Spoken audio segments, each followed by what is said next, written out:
This video is powered by Dr. Cinik, one of the world's leading hair transplant centres and a top choice among football superstars. Scan the QR code on the screen or click the link below for your free consultation.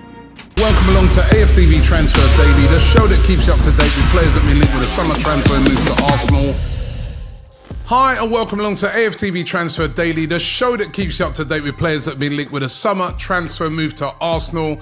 As I said to you yesterday, transfer window opening next week Friday, the same day as the Euro start. That is when the window opens, and it's intriguing. Are Arsenal going to do any business before that transfer window opens? And yeah, I mean, there's positions that we all think we could strengthen in. It's not like previous seasons where we've needed loads and loads of players, but we do need to strengthen. One area that a lot of people have been saying, and I spoke about it a lot yesterday, is striker. And yesterday spoke about Sesko and Osimhen and players like that. But another player that almost universally, every time I go around and I speak to loads and loads of Arsenal fans, and I say, who would you bring as a striker? This striker comes up a lot. Alexander Isak. Isak. I hear it all the time. However, yesterday, it looked like there's a huge blow's been served to that. And that's because Alexander Isak was being interviewed by a Swedish media outlet who asked him about, these linking him with a move to Arsenal, along with a host of other clubs. And of course, last season, it was his best season ever. 25 goals in all competitions for Alexander Isak, the real top guy at Newcastle. And that 25 goals, by the way, came despite the fact that he was injured for quite a little period of the season. And there was thoughts that he could be available, although Newcastle would want about £100 million for him. He said to the Swedish outlet yesterday, and these are his quotes, he said, "I'm enjoying myself very, very much at Newcastle, and I actually have no thoughts," he says, "of a move or anything like that." So that would suggest that Alexander Isak is going to stay put this summer. I've always been saying to people when they've been saying to me, let's get Isak, that I just can't see Newcastle United selling Alexander Isak. We know about these problems they've apparently got with financial fair play. I mean, they haven't got no shortage of money because they're owned by, probably the richest owners in world football, which is basically Saudi Arabia state. So they've got no problem really in buying players and having the funds to buy players. The problem is they're falling foul of the FFP rules and, of course, no Europe, remember, for Newcastle this season, not even the Conference League. So big blow to their finances. And those rumours have sort of led to a lot of people saying that they're going to have to let go of at least one of their big stars. And the two big stars, of course, Alexander Isak, who looks like he's going to be staying. But what about Bruno Guimaraes?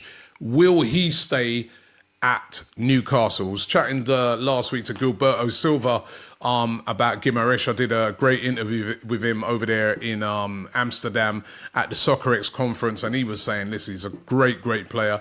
We've seen him, top defensive midfielder, would suit Arsenal down to the ground. Now, Arsenal, along with a load of other clubs, have been linked with him. There's rumoured to be a £100 million release clause in his current contract. He is Newcastle's highest earner, top player. They paid about £45 million for him, so, it wasn't like it was a cheap signing. And the French media outlet AS claim that Arsenal have been in contact with Newcastle about his signature. However, another club that are very, very interested in signing him is Manchester City. And that always is unbelievable competition. There's a few factors here. Number one, will Newcastle sell him? As I said, they're said to have problems, but he's an absolute crowd favourite. They wouldn't want to sell him. If they do sell him, how much? Will it be that £100 million release clause? And then, as I said, Manchester City really hot on him as well. Of course, they were going to look like they were going to be moving in for Lucas Paqueta this summer, but with all those gambling charges hanging over Paqueta and even rumours that he could get a life ban, that's probably not going to happen, and Guimaraes could be their top target. So let's see how that one develops out throughout this transfer window. Another defensive midfielder target that Arsenal are looking at is Martin Zubimendi. Now, no surprise. We've been there before. We've looked at him last summer. We looked at him in January. He stayed at Rio Sociedad. Another player who's said to have this release clause, this time not as much as Guimaraes, is said to be around about £52 million. Mikel Arteta, a big admirer of Bruno Guimaraes. So could this be a deal that could finally get done this summer? He's said to be quite reluctant about moving from Spain. He'd favour, if he does actually have to leave Rio Sociedad, he'd favour staying in Spain. But again, it's going to be interesting on Zubimendi. Arsenal have also apparently made contact with Amadou Onana as representatives of Everton. Now, Everton, again, another interesting one. Another team with big problems when it comes to FFP. Remember, they got that points deduction last season. There's lots of rumours that they could face another deduction this season. They really do need to start selling players to balance their book. And we know that Jareth Branthwaite, could leave from them and go to Manchester United, and that would bring them in a lot of funds. They're valuing him around £70 million. But would they sell Onana as well? Onana said to be worth around £60 million, according to what a lot of the reports are saying. Arsenal interested in him. We've seen him play in the Premier League. Top player. Still very, very young. Belgium international. Big guy as well. Gets around the pitch. And would be a good complement, and add a lot of strength to that midfield. Imagine him sat next to Declan Rice. I mean, that is really a sort of frightening prospect for a lot of midfield players to try and get through that. £60 million. Fabrizio Romano reported this one, saying that Arsenal have been in contact with his representatives. Could this be one that happens during this summer? I'd rate this one as warm, you know what I mean? Because, Arsenal may move for Onana as an alternative. There's also Joao Neves of Benfica, who's been getting a lot of interest from a lot of clubs. Manchester United said to be one of those clubs very interested in. But basically every top club in Europe is looking at this kid. He had a great season for Benfica last year. In the Portuguese squad for the upcoming Euros, so we get to have a good look at him then. And but another player with this unbelievable release clause. His one said to be around about £105 million. I'm convinced that these release clauses that have been placed in place for these players are really to cash in on the Premier League. Because nobody in the rest of Europe is going to pay £105 million release clause for Joao Neves, but they know that clubs in the Premier League may do, or they may get up to around that figure. And it does protect, them from teams just coming in and nicking one of their star players. But Joao Neves is going to be an interesting one throughout the summer. Again, Edu at Arsenal said to be a big admirer of Joao Neves. Could this be one that could get done? Certainly, I think at that price, I can't see Arsenal spending that sort of money, even though we did with Declan Rice last year. But Declan Rice was Premier League proven. I just don't see that on a defensive midfielder this summer. We have to wait and see. Youssouf Fofana is another player that's been heavily linked. Monaco is where he's at the moment. He's got 1 year left on his contract. 25.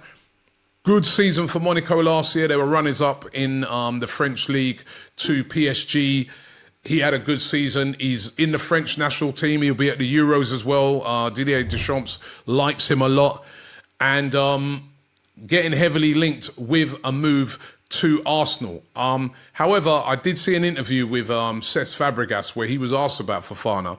Obviously, he played with him when he was at Monaco, and he said, listen, great player, really talented midfielder. But from what he's hearing, he's saying that he doesn't think he's going to come to the Premier League. He's thinking that he's going to go to AC Milan, and that AC Milan have been in quite advanced talks with him. So that's interesting. The links continue. Everyone's linking him with a move to Arsenal, but it's looking more likely that he's going to, according to Cesc Fabregas, that will go to Italy and to AC Milan. I'm not sure if he's the type of player we need either. He's more of a box-to-box midfielder rather than a defensive midfielder, and you kind of already have that in Declan Rice. So I'm not sure about those links anyway, but they are still being made. And finally, David Raya, of course, is set to be Arsenal's first signing. And you'll be thinking, what are you talking about? He's already played for us. Remember last season, he was at Arsenal on loan, a season-long loan with an option to buy. Arsenal is said to be going to activate that option, and he will join Arsenal for around about £27 million. So David Raya set to join Arsenal. He's had a great season. Got the Golden Glove. He's in the Spanish squad for the Euros as well, and he will be joining Arsenal. It's going to be interesting to see what happens to Aaron Ramsdale after this. Of course, he's also away with England at the Euros. So those are your rumours for today. Don't forget, we're here every single day with the rumours, so don't forget to check it out here on Transfer Daily, and I'll be back in the morning with more rumours.